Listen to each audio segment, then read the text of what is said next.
तो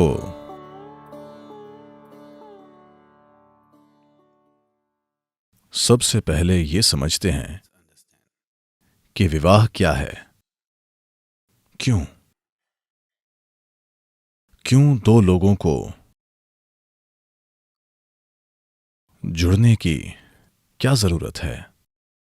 हम कैलिफोर्निया में हैं और मैं गलती करने वाला था। एक पुरुष और एक महिला को जुड़ने की जरूरत क्यों है।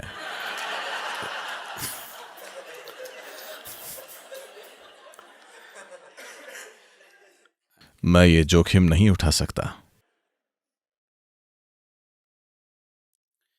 जब आप 8 वर्ष के थे, 8 जब आप 8 वर्ष के थे, तब आप में ऐसी कोई जरूरत नहीं थी, है ना? आप अकेले ही खुश थे। जो कोई भी होता था आप उनके साथ खेलते थे। आप ठीक थे।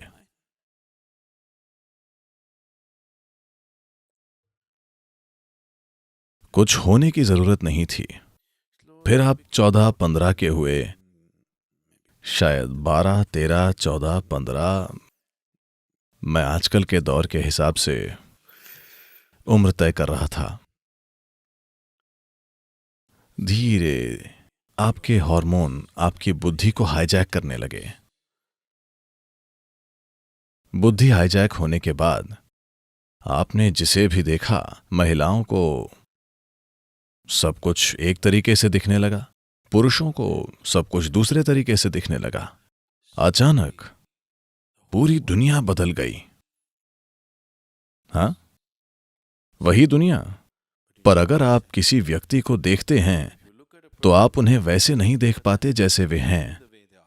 उसके साथ हर तरह के मतलब जुड़ गए जो कुछ साल पहले मौजूद नहीं थे। ये रसायनों या केमिस्ट्री की शक्ति है। बस थोड़ा सा इस 50-60 किलोग्राम के शरीर में। क्या आप जानते हैं कि आपके अंदर इन शरारत करने वाले हार्मोन्स का वजन क्या है? हर दिन कुछ मिलीग्राम। क्या आप समझे?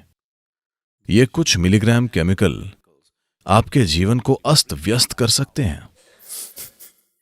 आपके जीवन के बोध को बिल्कुल बदल सकते हैं, है ना?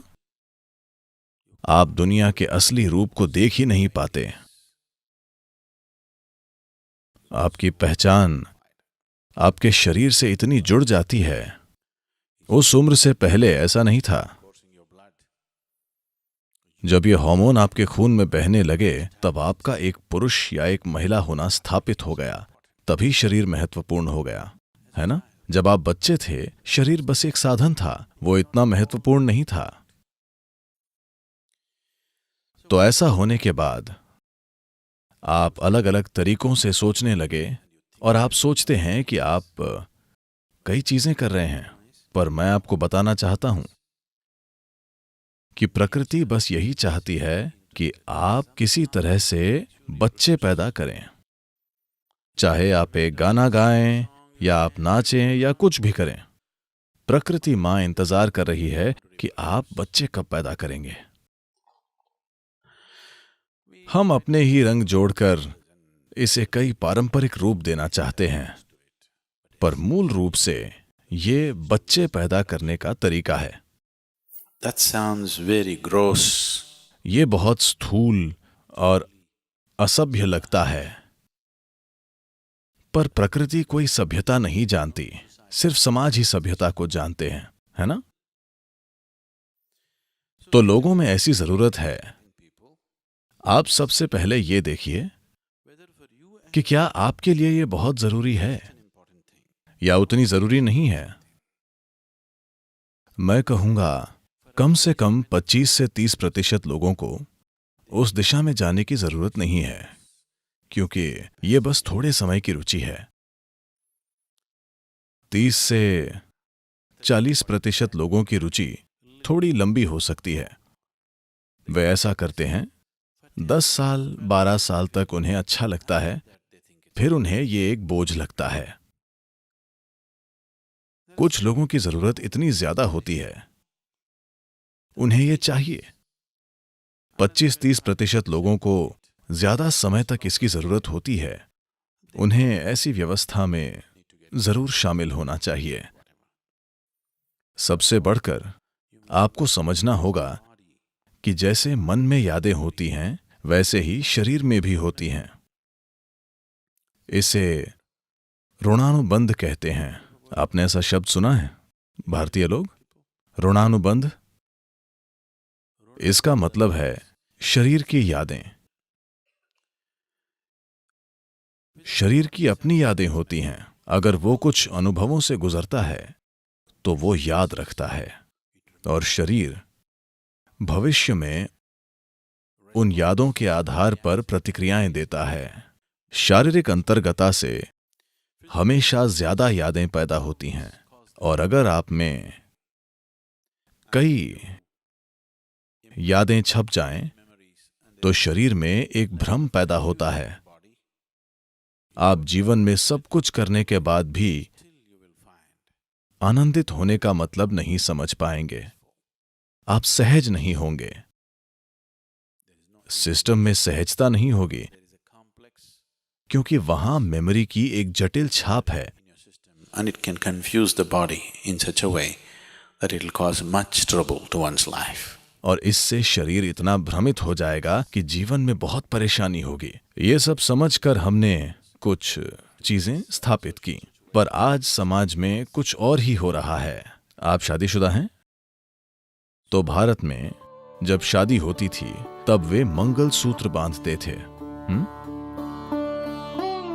मंगलसूत्र यानी एक पवित्र धागा। अगर ये ठीक से किया जाए तो इस धागे को एक खास तरीके से बनाया जाता है। शायद आपको याद होगा कि हर साल नया मंगलसूत्र पहनना होता है। आपको पता है? अब नहीं पहना जाता, क्योंकि अब सोने की चेन पहनी जाती है। पारंपरिक रूप से ये या तो एक तरीके से बना कच्चे सूत का धागा या कच्चे रेशम का धागा होता था, क्योंकि ये एक विज्ञान है। किसी की ऊर्जाओं को बदलने या इस्तेमाल करने का एक तरीका है। इस तांत्रिक तरीके में नाड़ियां शामिल हैं। आप नाड़ी का मतलब जानते हैं? हमने इसकी बात की है। 72,000 नाड़ियां। आपके सिस्टम से एक नाड़ी ली जाती है और एक नाड़ी आपके मंगेतर के सिस्टम से, फिर धागा तैयार करके बांध दिया जाता है। अब जिस पल आपके शरीर जुड़ते हैं तब केवल शरीर नहीं मिलते, तब दो लोगों की ऊर्जाएं भी जुड़ जाती हैं। इसे तोड़ा नहीं जा सकता। इसे तोड़ने के लिए आपको उन लोगों को भारी नुकसान पहुंचाना होगा। 2 टुकड़े करने होंगे। शादियां ऐसे कराई जाती थीं। बचपन में ही उनकी शादी हो जाती थी।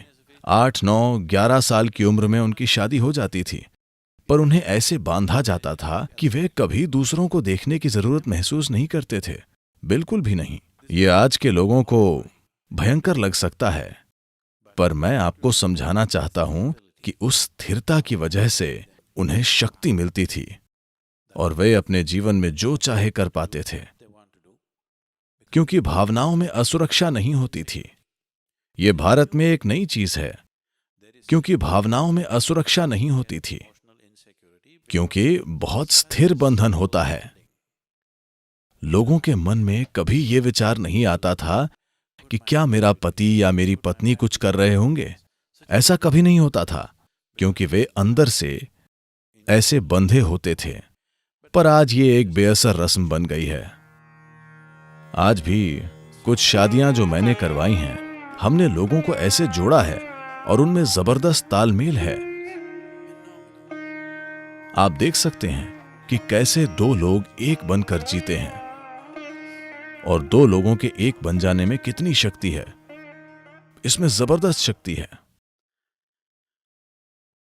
तो हमने सोचा कि 2 पैर उतने स्थिर नहीं होते, 4 पैर हमेशा ज्यादा स्थिर होते हैं।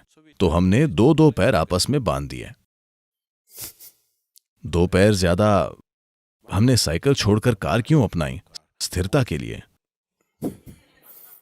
हालांकि वो ज्यादा जगह लेती है, ज्यादा महंगी और प्रदूषणकारी है, पर हमने साइकिल की जगह कार चुनी क्योंकि कार ज्यादा स्थिर है, उसे हमेशा संतुलित नहीं करना पड़ता। शादी भी ऐसी ही है, वरना आपको हमेशा संतुलन बनाना और कुछ न कुछ खोजते रहना पड़ेगा। आप हमेशा आसपास के लोगों के साथ अपने भावनात्मक रिश्तों की असुरक्षा महसूस करेंगे। तब आप इस पर ध्यान नहीं दे पाएंगे कि आप जीवन में क्या कर सकते हैं।